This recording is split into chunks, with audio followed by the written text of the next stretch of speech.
Hello students, welcome back to my YouTube channel. In today's video lecture, we are discussing about another topic, that is concept of corporate social responsibility, जिसको CSR भी बोलते हैं। ठीक है, क्या concept होता है आपके कॉर्पोरेट सोशल रिस्पॉन्सिबिलिटी का, उसको हम डिस्कस करेंगे आज के वीडियो लेक्चर में। ठीक है, concept of corporate social responsibility क्या होता है उसको हम जानेंगे। तो कॉर्पोरेट सोशल रिस्पॉन्सिबिलिटी क्या है? एक तरीके से कंपनी का कमिटमेंट है कि वो मैनेज करेगी सोशल, इन्वायरमेंटल और economic effects of its operation responsibly and in line with public expectation. यानी कि क्या होता है इसका कॉन्सेप्ट, जैसे हम समझ लेते हैं, कंपनी की कुछ एक्टिविटीज होती हैं, दैट मीन्स जो कंपनी की ऑपरेशनल एक्टिविटीज होती हैं, वो उसके कारण एक खराब प्रदूषण की वजह से जितने लोग सोसाइटी में रह रहे होते हैं उनको काफी नुकसान उठाना पड़ता है। जैसे कि लाइक उनको हेल्थ डिसीज हो जाते हैं, स्किन डिसीज हो जाते हैं। तो इससे क्या है, जो कंपनी और कारखानों के आसपास जितने भी लोग रहते हैं उनको कई सारी परेशानियां उठानी पड़ती है, लाइक बीमार हो जाएंगे, और भी कोई परेशानी है, सांस की प्रॉब्लम हो जाती है, उनको अस्थमा की प्रॉब्लम हो जाती है। तो इससे हमारे इंडिया के साथ साथ ऑल ओवर द कंट्री में कंपनियों ने एक चीज मैंडेटरी बना दी है कि वो अपनी अर्निंग का कुछ पोर्शन इस तरीके के लोगों के वेलफेयर के लिए लगाएंगे। तो उसको बोलते हैं कॉर्पोरेट सोशल रिस्पॉन्सिबिलिटीज।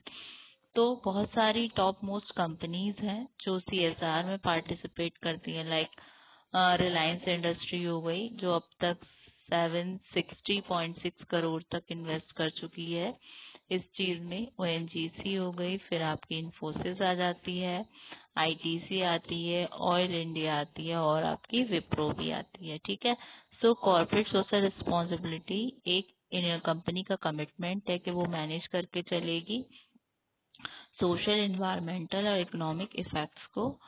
ठीक है, जिसके लिए उसके जो उत्पादक गतिविधियां यानी कि उसकी ऑपरेशनल एक्टिविटीज रिस्पॉन्सिबल होती हैं विद पब्लिक एक्सपेक्टेशन। ठीक है, फिर उसके बाद में ये पार्ट है कंपनी की अप्रोच का, एक कंपनी की अप्रोच का ही पार्ट है कॉर्पोरेट गवर्नेंस, जो कि टच करता है हर पार्ट को, बिजनेस ऑपरेशन के, ह्यूमन रिसोर्सेज के, मैन्युफैक्चरिंग के, सप्लाई चेन के, health and safety and more. So it is a part of a company approach to corporate governance and often touches every part of the business operations, human resources, manufacturing, supply chain, health and safety and more। ठीक है, उसके बाद में CSR activities में include हो सकती हैं।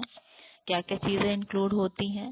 एक तो कंपनी की पॉलिसी जो इंस्टेंटली वर्क करती हैं अपने पार्टनर्स के साथ, जो फॉलो कर रहे हैं एथिकल बिजनेस प्रैक्टिसेस को। ठीक है, और ये री investing profits in health and safety और इन्वायरमेंटल प्रोग्राम, जैसे कि मैंने आपको बताया था कि अपनी कमाई का कुछ हिस्सा इन्वेस्ट करती है लोगों के कल्याण में, उनके समाज सुधार के लिए, उनके सेफ्टी पर्पज से। ठीक है, तो ऐसे प्रोग्राम्स में इन्वेस्ट करती है। सपोर्ट करते हैं चैरिटेबल ऑर्गेनाइजेशन को in the communities where a company operates, मतलब जो चैरिटेबल ऑर्गेनाइजेशन होती हैं उनको सपोर्ट्स करती हैं, और उसको ऑपरेट कौन करता है? कंपनी करती है। ठीक है, प्रमोट करती हैं equal opportunities for man and women, एक तरीके से जेंडर डिस्क्रिमिनेशन को हटाती हैं एग्जीक्यूटिव लेवल पर। तो ये कुछ एक्सपेक्ट्स होते हैं, कुछ पहलू हैं, कुछ रूप हैं CSR के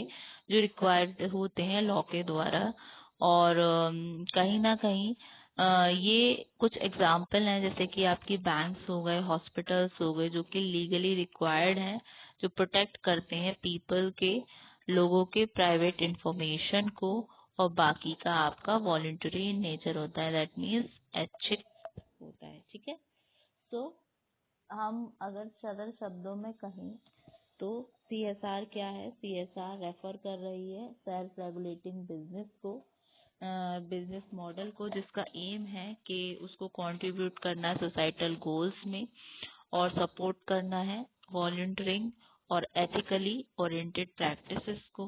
ये एक कंपनी को सोशली रिस्पॉन्सिबल और अकाउंटेबल है टूवर्ड्स इटसेल्फ, इसके स्टेक होल्डर्स में, पब्लिक में, इन जनरल। ठीक है।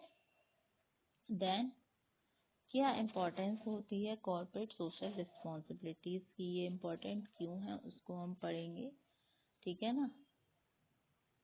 सबसे फर्स्ट अगर हम बात करें ये इम्पोर्टेंट क्यों है, तो जो रेलिवेंस और इम्पोर्टेंस होती है कॉर्पोरेट सोशल रिस्पॉन्सिबिलिटी की, वो हाईली सिग्निफिकेंट है today in this capitalist economy, जो इंश्योर करता है सस्टेनेबिलिटी को of life and business in the future.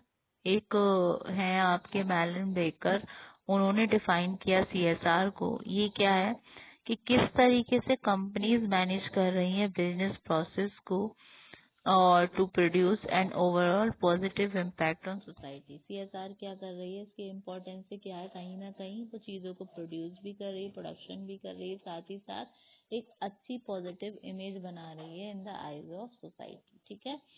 So according to United Nation, corporate social responsibility एक मैनेजमेंट कॉन्सेप्ट है जहां पर कंपनीज आपस में इंटीग्रेट करती हैं सोशल और एनवायरमेंटल कंसर्न की ओर और बिजनेस ऑपरेशन और इंटरेक्शन करती हैं डिफरेंट स्टेक होल्डर्स के साथ।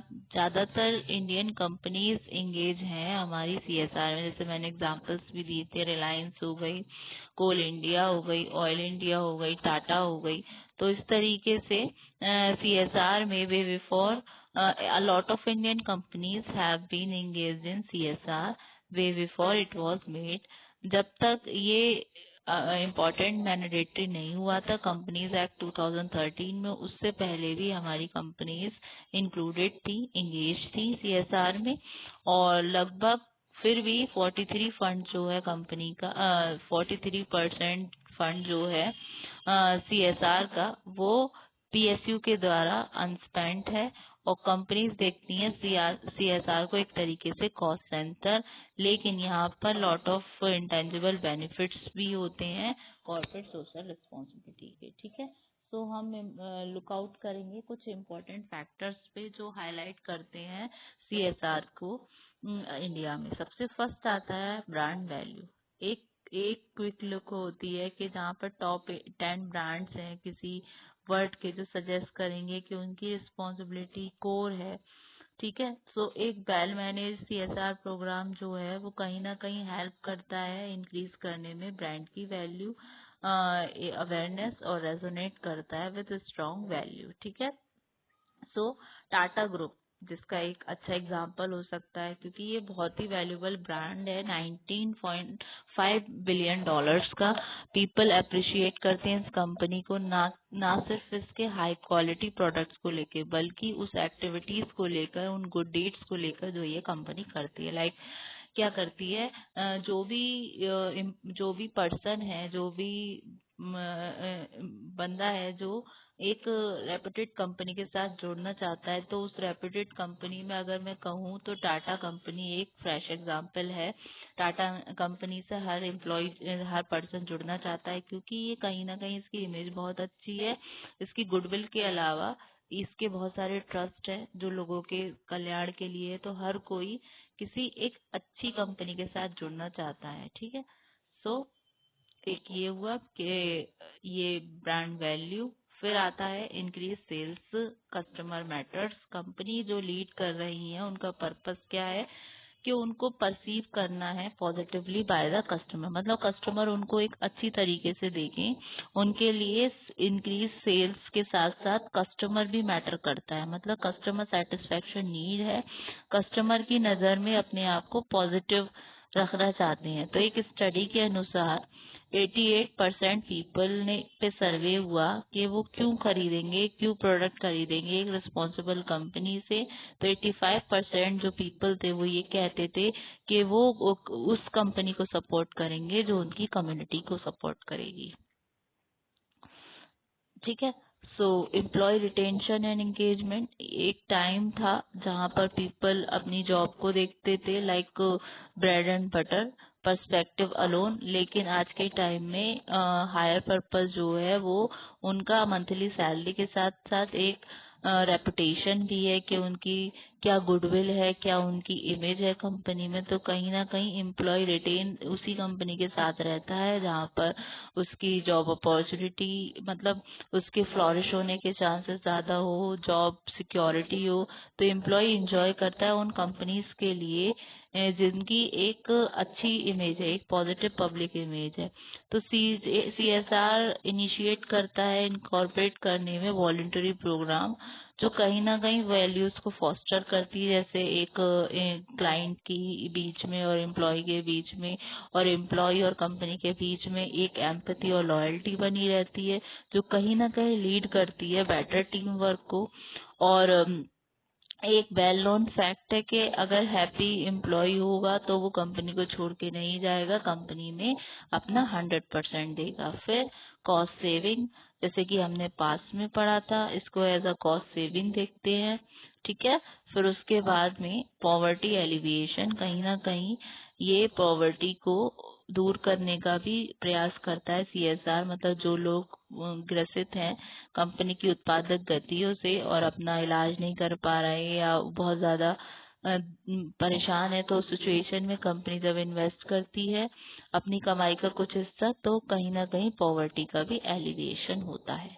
और फिर रिस्क मैनेजमेंट, ये कोई बहुत लंबी डिबेट का बात नहीं है कि कहीं ना कहीं रिस्क को भी मैनेज कर रही है, उन फैक्टर्स को वो मैनेज कर रही है जो कहीं ना कहीं अफेक्ट कर रहे हैं उसकी ग्रोथ की स्ट्रेटेजी में, जिसमें कि ये भी आए कि उनकी कारखानों पे निकलने वाले धुओं से लोगों का नुकसान हो रहा है, उनको हेल्थ डिसीज हो रहे हैं, तो इस तरीके से रिस्क को भी मैनेज करती है। ठीक है। सो स्टूडेंट, ये थे कुछ पॉइंट जो बता रहे थे कि क्यों इम्पोर्टेंस है आपकी कॉर्पोरेट सोशल रिस्पॉन्सिबिलिटी और बेसिकली कॉर्पोरेट सोशल रिस्पॉन्सिबिलिटी का कॉन्सेप्ट। तो होप सो स्टूडेंट, आज के वीडियो लेक्चर में आपको ये कॉन्सेप्ट समझ आया। Thank you so much.